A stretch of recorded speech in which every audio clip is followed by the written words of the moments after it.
Le Festival du Livre de Paris, l'événement littéraire de l'année. Bonjour et bonjour à vous tous.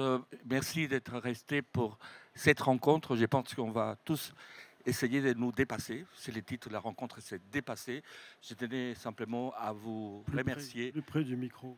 Et je tenais simplement à vous remercier tous les trois. D'abord, Blanche de Richemont, merci beaucoup de venir nous parler de votre dernier livre, Allez courage, petit traité de l'ardeur. Les sous-titres très très importants. Vous allez nous expliquer pourquoi. Je tenais à vous remercier.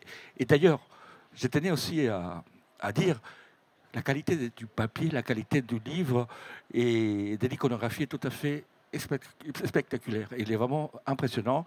Et ça va, les dessins, les textes, la poésie, avec votre récit, se marie parfaitement bien. Je rappelle les titres de livres, Le nuage fou, Ikiru, j'espère que je ne me trompe pas, Moine zen et Poète rebelle. Merci beaucoup. Et Pierre Assouline, merci beaucoup. Déjà, je pense qu'on s'est déjà rencontrés quelques fois pour d'autres livres. Et c'est un récit. Ce n'est pas un roman, je pense qu'il faut le dire. Et on va découvrir, pour ceux qui ne le connaissent pas, un personnage tout à fait étonnant, qui est le nageur. On va en parler de lui. Et avant de poser les premières questions, je pense qu'il faudrait peut-être commencer par un texte pour se mettre dans l'ambiance. Et je tenais simplement à vous remercier, vous deux aussi qui allez lire des textes.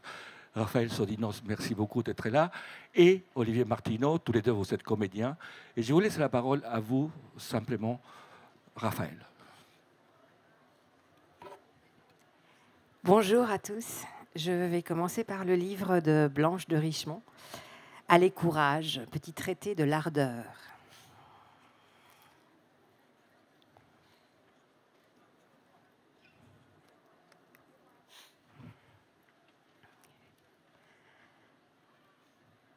Ma cabane en bois est située au creux d'une vallée du Morvan, entourée d'arbres frigorifiés.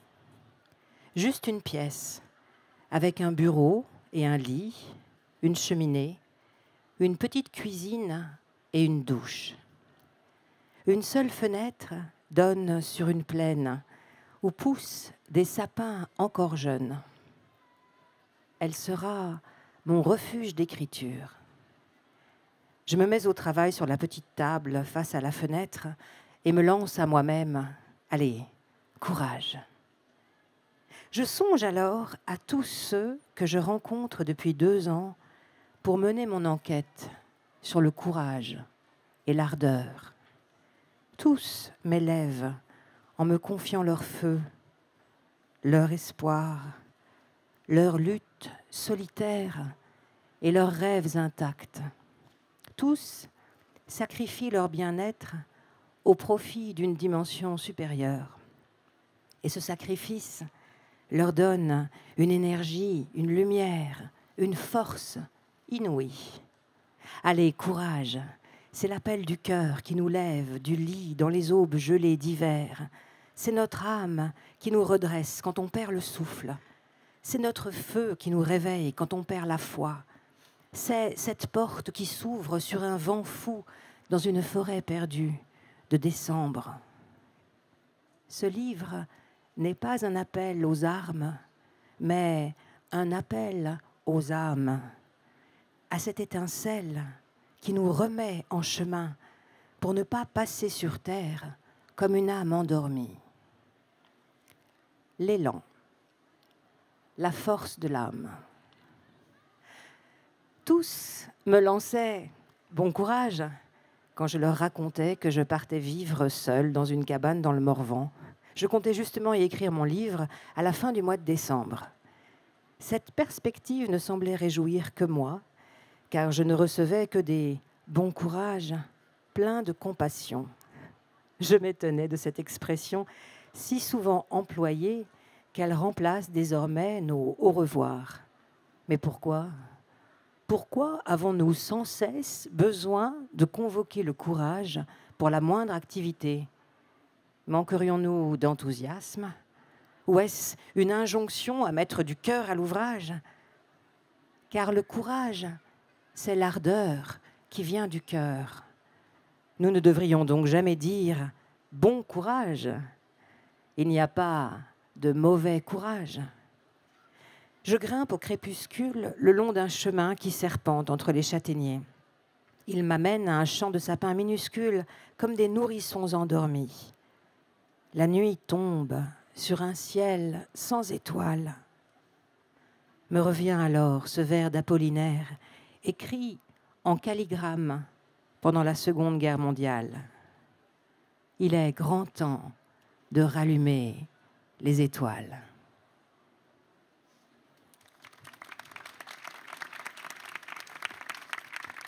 Merci beaucoup. Ça fait quoi d'entendre votre texte lu comme ça?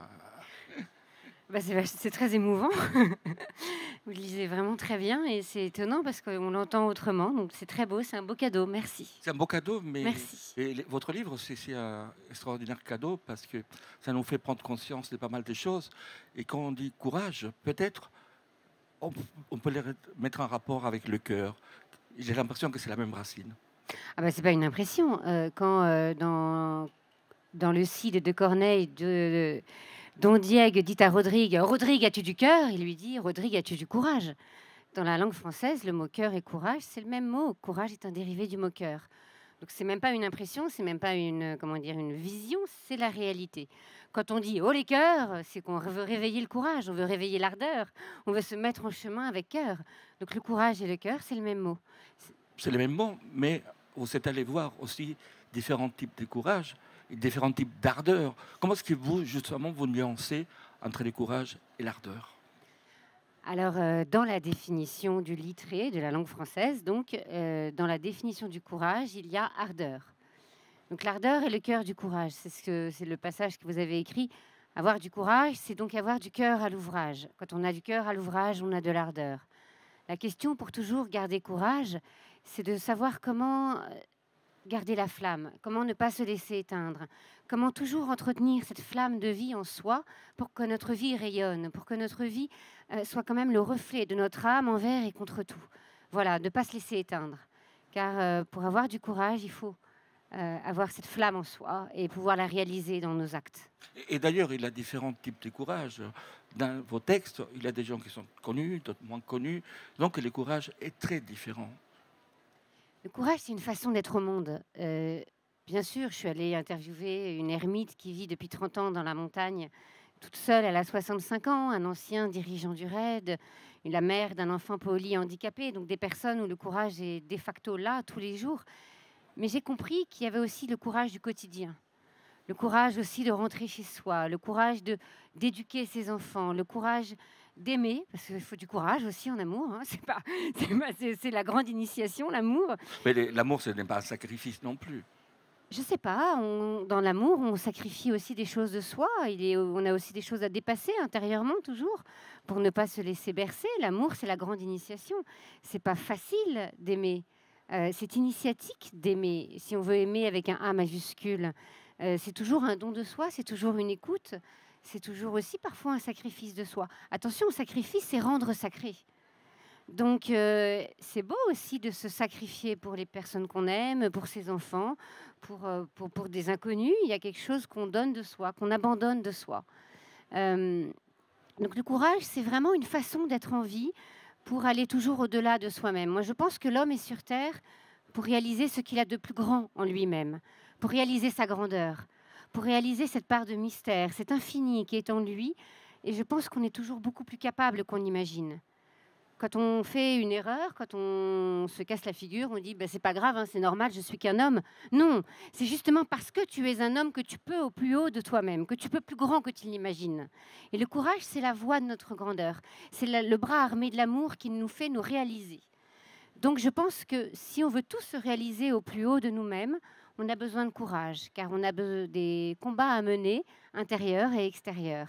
Et si tous les textes sacrés sont aussi des textes de guerre, parce que c'est l'allégorie de tous ces combats qu'on a à mener pour aller envers et contre tout au plus haut de soi-même, c'est-à-dire pour réaliser son âme dans nos actes, dans la matière, animer la matière. Mais animer la matière, c'est au quotidien, mais lorsque vous avez entrepris de faire ce livre aussi, vous avez choisi de vous isoler, une certaine solitude. Et je sais que vous aimez aussi aller. Et c'est un peu la couleur du livre, je me suis dit, est-ce que ça a un rapport avec les sables du désert? Donc, c'est aussi marcher et regarder les étoiles.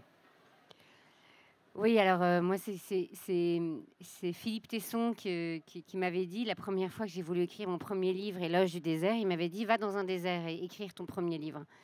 Et donc, je me suis isolée dans un vieux manoir en plein hiver. Et depuis, j'ai toujours suivi ce conseil de m'isoler pour écrire.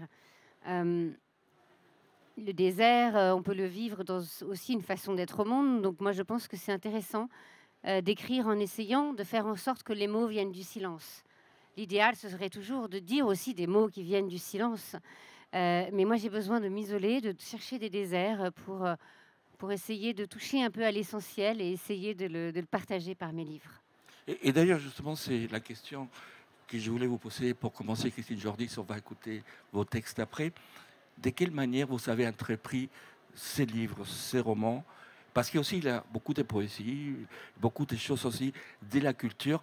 Et pourquoi vous êtes plongé dans cette culture asiatique, japonaise, avec une influence chinoise aussi, si j'ai bien compris, et du Moyen-Âge? D'abord, je voudrais dire que je suis tout à fait d'accord avec ce que vient de dire Micro Roland. plus proche. Est-ce qu'on entend, ça va? Pas très bien, j'ai l'impression. Hein. Et quand même, j'ai envie d'être entendue, parce que je voulais lui dire que... Oui, c'est ça, écoutez. Parce que je suis de plein pied avec ce qu'elle dit. Et c'est peut-être l'une des raisons qui m'a fait aller vers l'Asie. Au départ, j'étais plutôt l'Angleterre, mais l'Angleterre et l'Asie, c'est pas totalement étranger. Et puis, une forme de quête spirituelle. La recherche, justement, du dépassement. Parce que, sans vouloir jouer les érudites et aller vers Confucius, il y a quand même en Asie, dans les philosophies asiatiques, la relation ciel, terre, homme.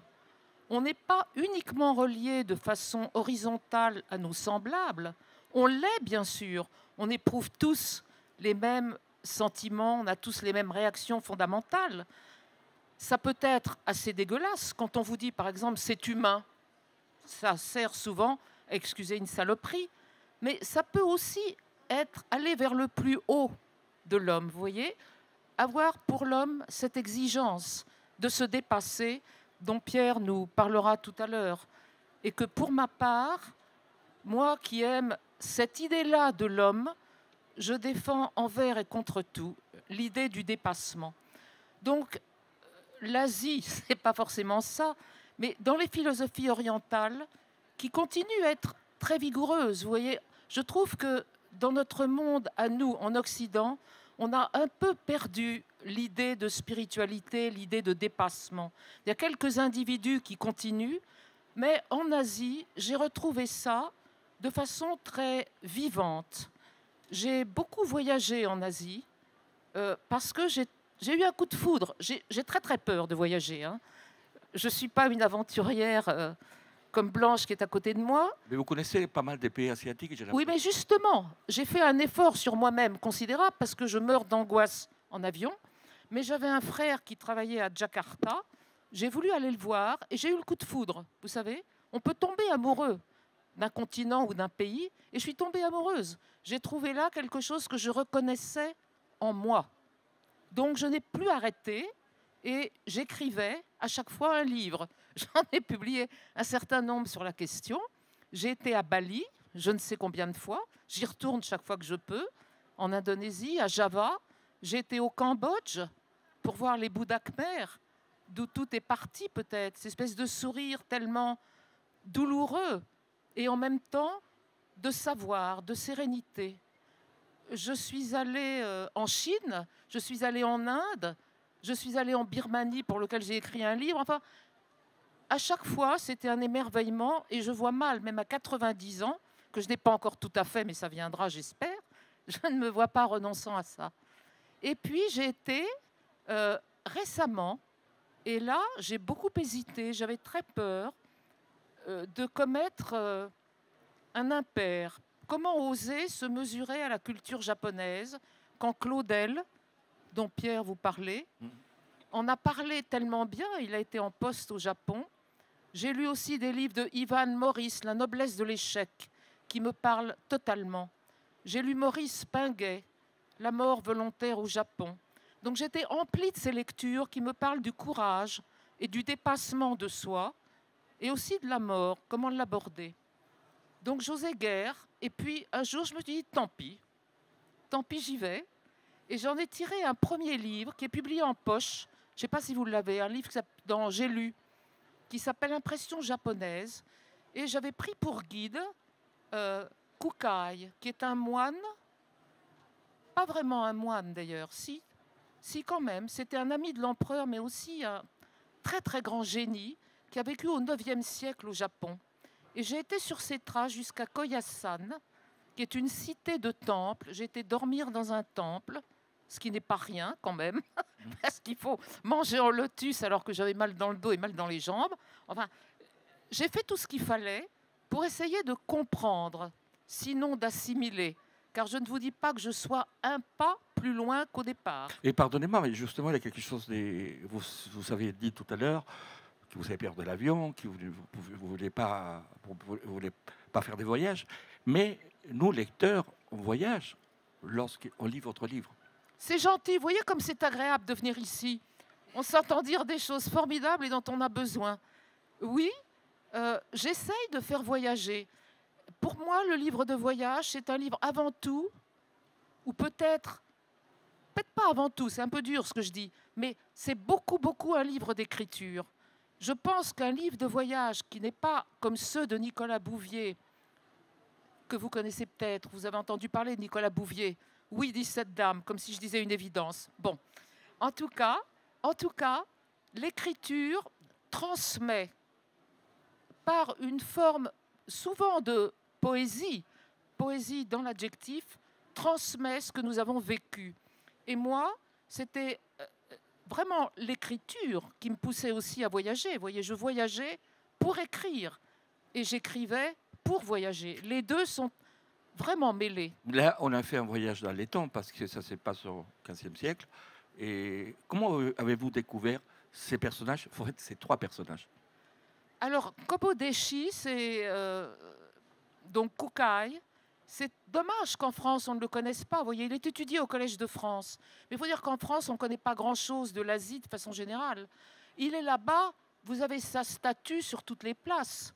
C'est un être qui était à la fois un très grand calligraphe, un inventeur comme Léonard de Vinci. Il a mis au point des systèmes de grues extraordinaires. Il a des mangas aussi au Japon aujourd'hui. Et en France, j'ai vu qu'il a un manga qui est sorti il n'y a pas longtemps sur lui. Mais vous voyez comme il est cultivé aussi sur le Japon. Parce que c'est vrai, Kobodeshi, c'est un génie universel. Donc j'étais fascinée et j'ai voulu découvrir le Japon modestement sur ses traces en le suivant. Quoi qu'il ait vécu au IXe siècle, j'ai vécu plein d'aventures que je raconte dans mon petit J'ai lu. Et là-bas, j'entendais tout le temps un autre nom qui est beaucoup plus familier encore aux Japonais, beaucoup plus proche d'eux, qui est aussi celui d'un moine. Kobodeshi a inventé le Shingon japonais, qui est une branche du bouddhisme, hein, une école du bouddhisme. Mais là, celui que je suivais, les Japonais, parce que j'en ai vu l'autre jour en librairie, prononcent Ikkyu. Quand je disais Ikkyu, ils ne comprenaient rien. Ikkyu, c'est un moine au XVe siècle, iconoclaste, rebelle, libre d'esprit, ce qui me plaît à une époque de conformisme, totalement audacieux, joignant, il était un grand maître zen, donc la plus haute spiritualité avec la fréquentation du bordel, et j'ai essayé de comprendre comment on pouvait être à la fois dans le bouddhisme qui prêche le détachement et de tant aimer l'acte sexuel, en dehors du tantrisme. Donc c'est ce qui m'a poussé. Ça veut dire qu'il était véritablement zen. Il était vraiment zen alors. Oui, il était zen, mais pas au sens courant. Parce que je peux vous dire qu'à son époque, en plus, si vous voulez, il ne le faisait pas de façon cachée. Il y a beaucoup de moines qui pratiquaient l'homosexualité en sous-roche et en toute bonne conscience. On n'en parlait pas trop. Il fallait le faire, mais pas le dire. Tandis que lui, il le chantait. Il a écrit dans des poèmes extraordinaires. Il a écrit des poèmes érotiques dont Kawabata, dans le discours du Nobel, parle. Donc, il chantait ses amours pour les filles de pavillon. Et il les préférait de beaucoup aux moines dont il trouvait qu'ils étaient corrompus, frileux, et surtout qu'ils étaient dans l'abstraction des textes et non pas dans la vie du zen. Et lui-même, attendez, il a vécu jusqu'à 88 ans avec tout ça. À 77 ans, il est tombé amoureux fou d'une chanteuse aveugle qui avait entre 20 et 40 ans, on ne le sait pas. Et il a vécu avec elle, et il l'a chantée. Et ça, extraordinaire. Donc on va écouter aussi votre texte. Raphaël va nous lire un extrait. Et là, on va voir la poésie aussi du texte. Merci.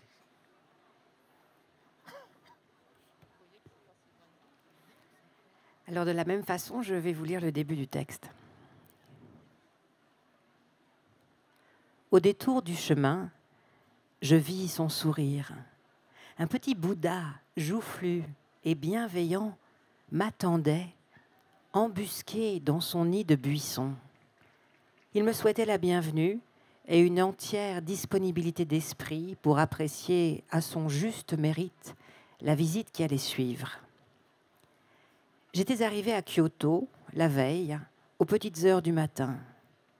Le lendemain, après un sommeil lourd obtenu par les somnifères, négligeant les 8 heures de décalage horaire et poussé par un désir de longue date, je m'étais précipitée vers le premier but de ce voyage, la visite du plus célèbre des jardins zen du monde. Au cours des dernières années, j'avais sillonné la carte de l'Asie. C'était devenu une nécessité, ces voyages, ces retrouvailles, avec un continent qui, sans me devenir jamais familier, me fascinait toujours plus. Mon premier contact avec l'Asie, à Java, à Bali, m'avait chamboulé au point que je ne m'en étais pas remise. Il m'avait semblé retrouver une terre qui me correspondait, si bien que je pouvais lui appliquer une phrase qui me courait dans la tête. Elle a la forme de mon désir. Et je m'émerveillais de chaque découverte, surprise et heureuse de voir qu'elle s'ajustait si exactement à ce que j'attendais sans le savoir. Cela se produit parfois en amour avec un être, mais pas seulement, je le vérifiais. Depuis, j'ai souvent renouvelé ce périple. Jakarta, Yogyakarta, Sanur, Ubud. Puis ce fut l'Inde, puis la Chine, le Cambodge, la Birmanie, la Corée du Sud, le Japon. J'avais fait en sorte de repartir chaque année dans mes explorations, la plupart du temps invité pour faire des conférences, parfois aussi pour passer quelques semaines dans une résidence universitaire ou une autre. Ces échappées n'avaient rien de spectaculaire, aucun exploit en vue, aucun record battu, ni risque pris en route, ni fatigue insurmontable, mais une disponibilité intérieure que je ménageais dans le but de mieux m'imprégner de l'esprit des lieux. Les regards, les sourires croisés, quelques gestes échangés, les heures passées immobiles, c'était là ma façon d'approcher un pays. Et les lectures, bien sûr. Écrire un livre, et même plusieurs, je l'avais osé après de longues hésitations, il est vrai. Souvent, j'avais choisi de donner mes premières impressions, pensant qu'un regard neuf, la naïveté d'un premier regard, selon Barthes, était plus apte à capter ces éclats de lumière que ne livre pas toujours une longue étude. C'était là, au moins, le prétexte que je me donnais pour écrire. Lors d'un premier séjour au Japon, j'avais pris pour guide dans ce pays, réputé si étranger à notre culture qu'il nous reste fatalement incompréhensible, un moine zen des plus célèbres dans tout l'Orient, Kukai Kobodaishi, le fondateur du bouddhisme Shingun au Japon, un bâtisseur, un érudit, un grand calligraphe et un philosophe, bref, un génie dont la vie même est un roman et qui, à défaut de me rendre le Japon plus familier, allait durablement me fasciner.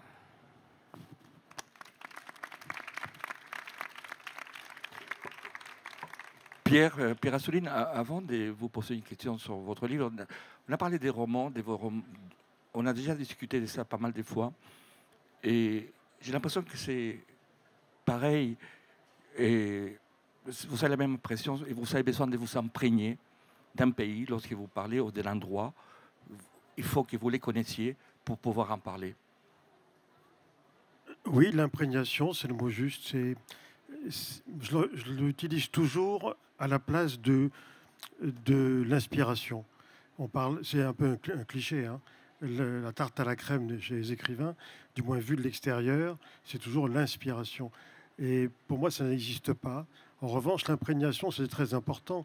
Et je dirais même une imprégnation naturelle, c'est-à-dire aller quelque part dans des lieux chargés d'une certaine histoire, des lieux où ont vécu des gens qui nous intéressent pour le livre qu'on veut écrire, et se laisser envahir par des sensations, par des impressions, par des couleurs, par des parfums, par des odeurs, même très souvent sans prendre de notes.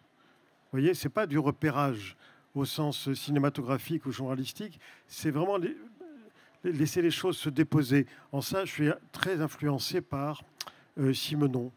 Simenon, non seulement s'imprégner de quelque chose, mais il laissait décanter pendant 3 ans.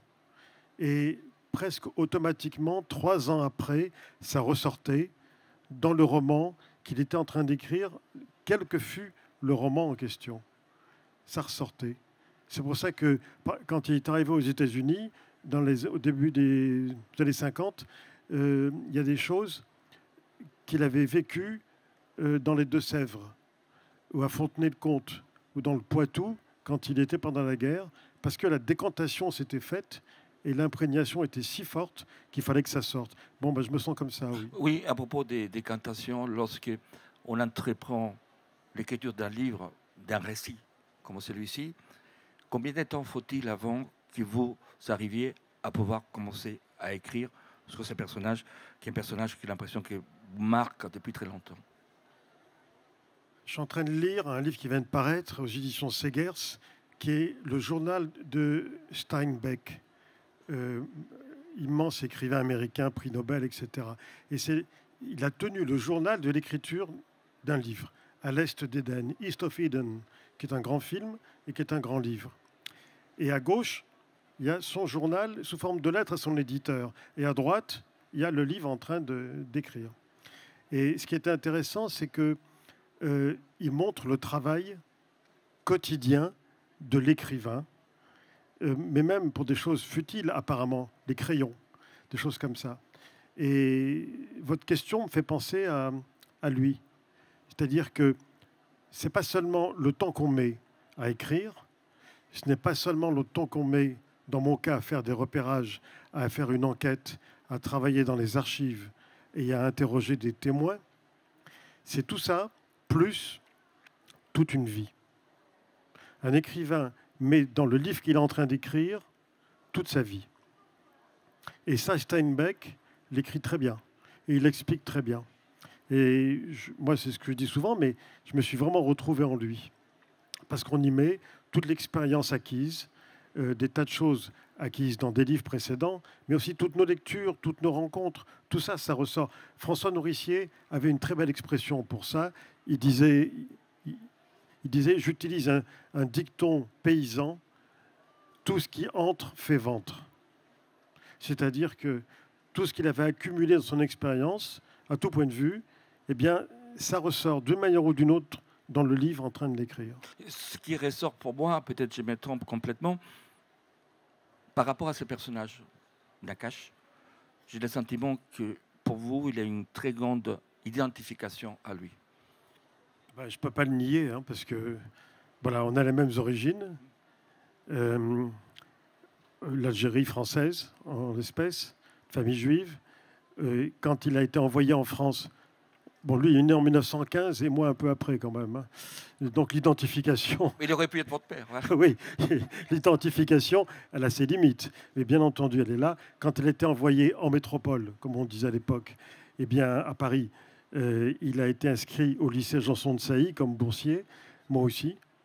Et puis, le premier club parisien où il a nagé, c'est au Racing Club de France, et moi aussi.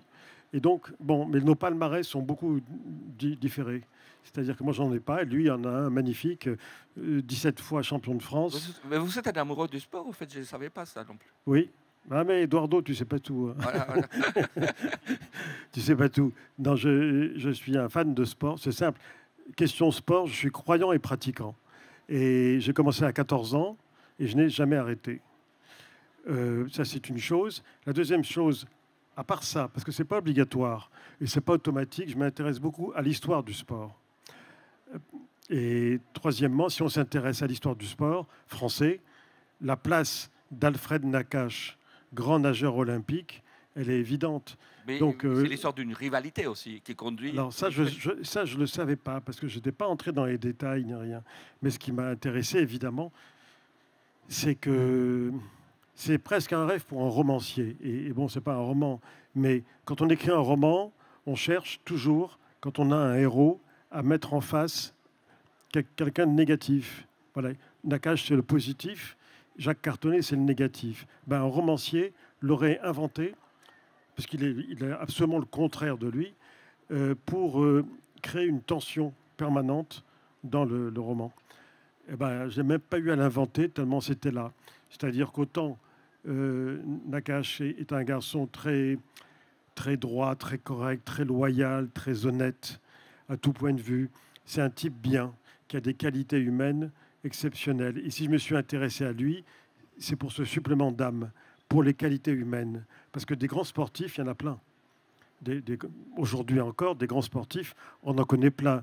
Ça n'en fait pas pour autant des types bien. Ça n'en fait pas pour autant des gens avec qui on avait envie de dîner en tête-à-tête un soir pour parler avec eux. Mais si vous me demandez, et vous me le demandez, Eduardo, hein, oui. Si vous me demandez, est-ce qu'il y a quelqu'un aujourd'hui dans le sport de haut niveau en France qui est un type bien, aussi bien que... eh bien, je dirais qu'il y a un type, et il y a une femme bien aussi.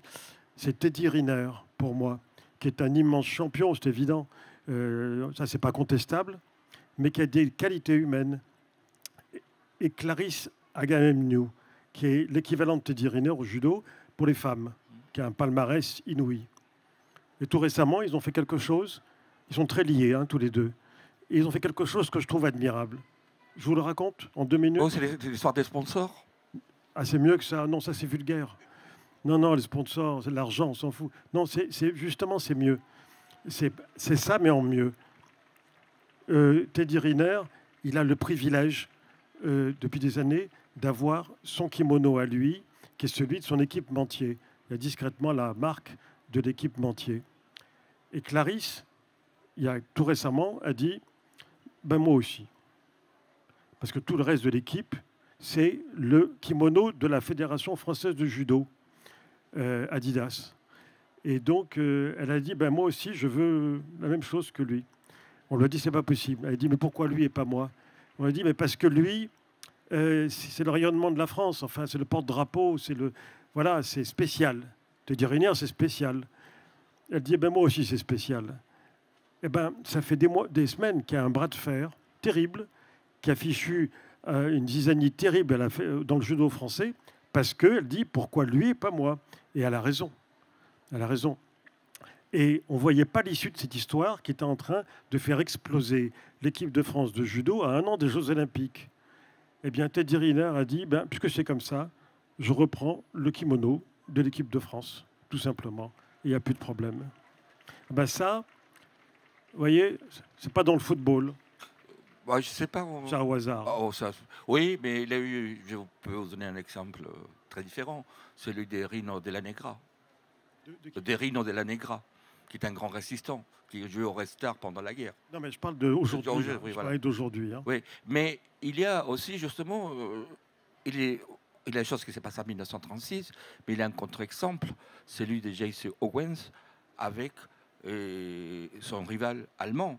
Donc on a vu que malgré tout, à ce moment-là, il pouvait avoir aussi, malgré cette période-là, la montée du nazisme, des gens dans les sports qui pouvaient aussi s'aider et entraider. Oui, mais ça a toujours existé, la solidarité dans le sport. La solidarité, c'est une valeur du sport. Hein? La la plus belle discipline, que ce soit dans la course à pied, à natation ou dans d'autres, c'est le relais. Le relais, c'est une discipline magnifique parce que on ne tient que par l'équipe. Moi, je suis venu au sport à 14 ans par l'aviron. En aviron, dans un 8 d'aviron, s'il y en a un qui fait une fausse pelle, c'est-à-dire qui noie un peu trop la couleur de l'aviron, de la pelle, dans l'eau, eh bien, le bateau peut se retourner. Donc la solidarité, elle est obligatoire. Et ça, c'est une valeur magnifique dans le sport. Moi, si vous voulez, le récit que j'ai fait sur Alfred Nakache, c'est parce que c'est un homme exceptionnel. Mais n'oubliez pas une chose, un roman ou un récit, ça raconte une histoire. Mais là, tout est vrai. Tout est vrai, et il y a les sources à la fin, tout est exact, et y compris les paroles prêtées, que ce soit à Nakache, que ce soit à Cartonnet, ou au maréchal Pétain, ou à Jean Borotra, qui est le ministre des Sports sous l'occupation, etc. Ou à Hitler ou Goebbels quand ils interviennent. Mais oui, n'oubliez pas une chose.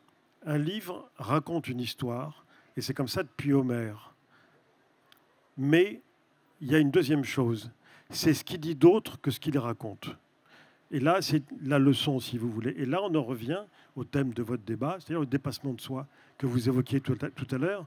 Dépassement de soi dans le sport, même pas le sport de haut niveau, le sport tout court. C'est tout le temps. Et dès le départ, temps. c'était peut-être pas les plus doués, lui. C'est quelqu'un qui a beaucoup... pas le plus doué, mais c'est celui qui avait le plus de disposition. Voilà, c'est ça. Parce que c'est pas un styliste. Ce n'était pas un styliste au départ, mais il avait une telle puissance, une telle énergie, une telle obstination et un tel physique que dès qu'il a commencé à 16 ans à faire des compétitions, sauf la première compétition, il était tellement parti dans son élan à la piscine de Constantine, tout en puissance, qu'il est arrivé le premier, mais dans la ligne d'à côté. Et il a dit, bah, écoutez, c'est pareil. On dit non, monsieur, non. Il y a des règles. on part d'une ligne et on va jusqu'au bout. Il dit, mais j'ai touché le premier. Il dit, oui, vous avez touché le premier, mais dans la ligne d'à côté.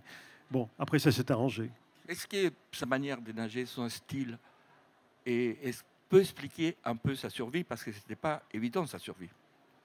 Pour résumer ce que vous appelez la survie, parce que tout le monde ne connaît pas son histoire, donc c'est quelqu'un qui a été, je l'ai dit plusieurs fois, champion de France dans toutes les nages. C'est quelqu'un qui a importé en France une nage qui n'existait pas, qui est le papillon. Parce que dans l'époque de Alfred Nakache, il y avait la brasse. Tout le monde connaît la brasse. Et lui a importé la brasse papillon, c'est-à-dire le papillon comme ça, qui va plus vite et qui est tout en puissance. Le papillon est devenu une nage à part en 1960. Et jusque-là, non, ce n'était pas une nage à part, c'était une variante de la brasse. Et les Jeux Olympiques en 60 a dit maintenant, ce sont deux choses différentes parce que c'est quand même, c'est pas juste, c'est trop. Voilà. Mais votre question, c'était quoi déjà? Son style lui a permis de survivre. Alors, pour résumer pourquoi vous dites survivre, il a fait les Jeux Olympiques de Berlin, il a été recordman du monde, etc., en papillon. Puis il a fait les Jeux Olympiques de Londres en 1948. Et entre les deux, après avoir été dénoncé et comme résistant et comme juif, il a été déporté à Auschwitz. Il a passé 16 mois à Auschwitz, où il est passé de 82 kilos à 41 kilos. Et ensuite, la marche de la mort et 3 mois à Buchenwald, avant d'être rapatrié et d'apprendre que sa femme et leur fille avaient été gazées dès leur arrivée au premier jour. Donc, remonter le courant, si je puis dire. Et c'est là que ça m'a intéressé. Si vous voulez, le dépassement de soi, c'est tout le temps, quand on est un sportif de haut niveau, tout le temps, puisque c'est même consubstantiel. Mais là, c'est un homme qui est au fond du trou en 1945-46, parce que sa femme et sa fille, on vient d'apprendre qu'elles ne reviendront pas, et parce qu'il a vécu 16 mois d'enfer, qu'il a vu l'horreur absolue, le mal absolu, et il plonge dans la dépression. Et à ce moment-là, tous ses amis sont là, les nageurs de Toulouse, les dauphins du Touareg sont autour de lui, il habite avec des nageurs, ses frères très importants sont venus spécialement de Constantine pour l'entourer. Tout le monde est là pour qu'il il puisse revenir à la vie. Et lui, il n'y arrive pas. Et un soir, à Toulouse, son entraîneur, Alban Mainville, lui dit « Je peux comprendre tout ce qui t'arrive, mais je veux te dire une chose. Si demain, tu ne reprends pas l'entraînement 8 heures par jour, comme avant la guerre, non seulement tu es mort pour la natation, tu es même mort pour la société. Tu ne remonteras plus à la surface, parce que c'est trop dur de vivre tout ça.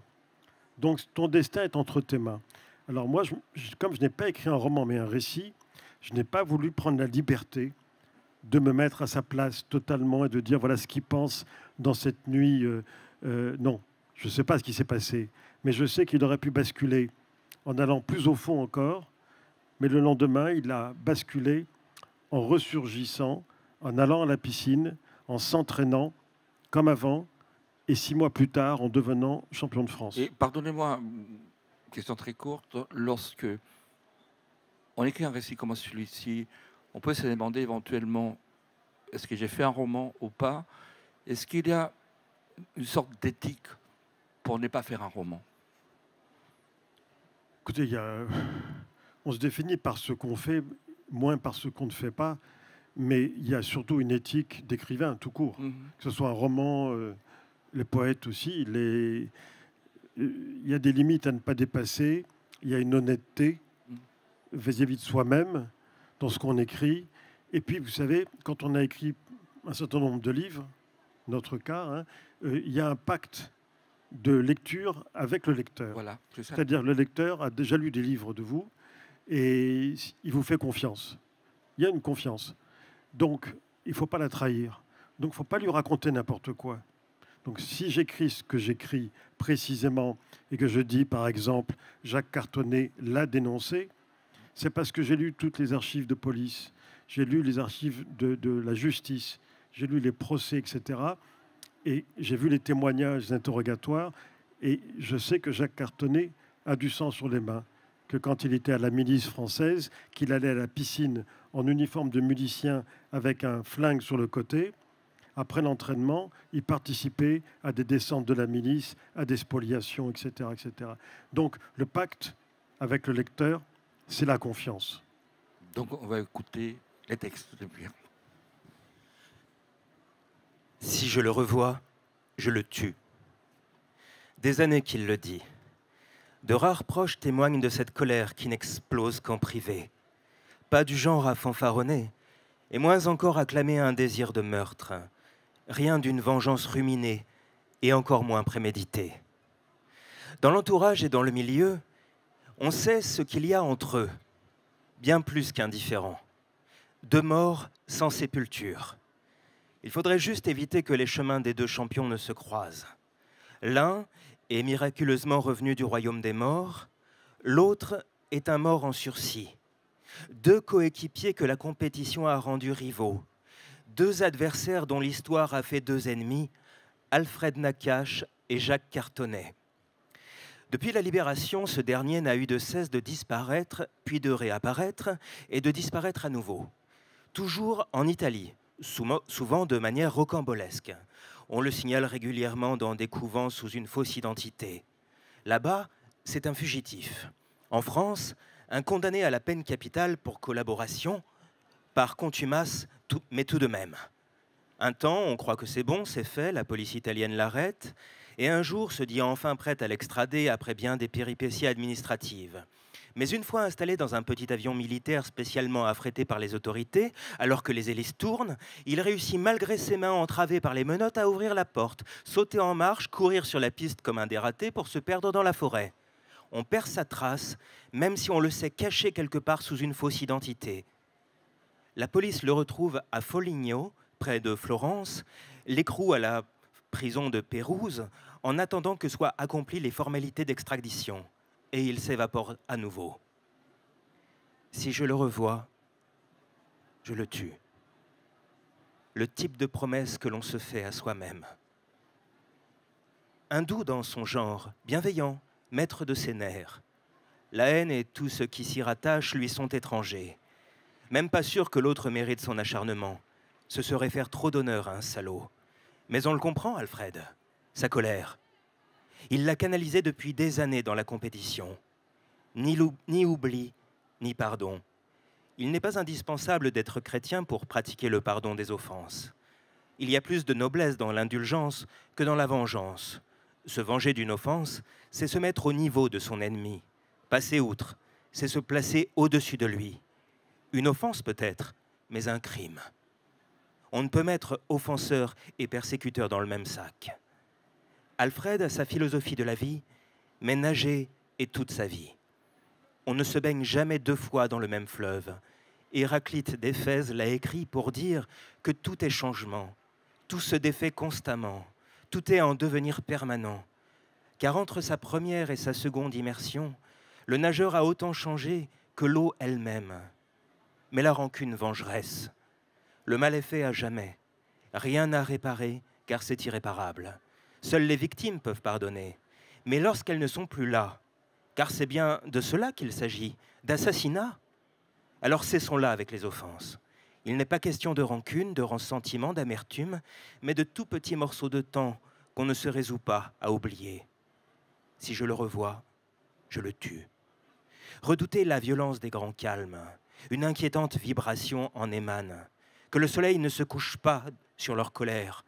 Une quinzaine d'années se sont écoulées depuis la fin de la guerre.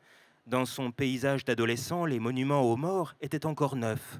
Ce jour-là, Alfred Nakache se trouve à Rome, dans le quartier della Vittoria, au nord de la capitale, plus précisément au Foro Italico, un vaste complexe sportif à l'invitation des organisateurs du Trofeo Setticoli. Ce tout jeune meeting de natation est déjà nimbé de prestige. Le nageur y tient son rang sans force. La foule n'est pas venue dans l'espoir d'une performance, elle s'est déplacée pour voir et applaudir une légende vivante. Triomphe assuré. Il s'apprête à quitter les lieux pour gagner l'aéroport et rentrer en France, quand une plaque aperçue à l'entrée le retient et le force à faire quelques pas en arrière, juste pour vérifier qu'il n'a pas eu une hallucination. Mais non, c'est bien écrit « Direttore della piscina, Jacques Cartonnet ». Inutile de savoir l'italien pour comprendre. Il se fait discret ce jour-là, le directeur, et pour cause, comme s'il craignait une mauvaise rencontre. Si je le revois, je le tue.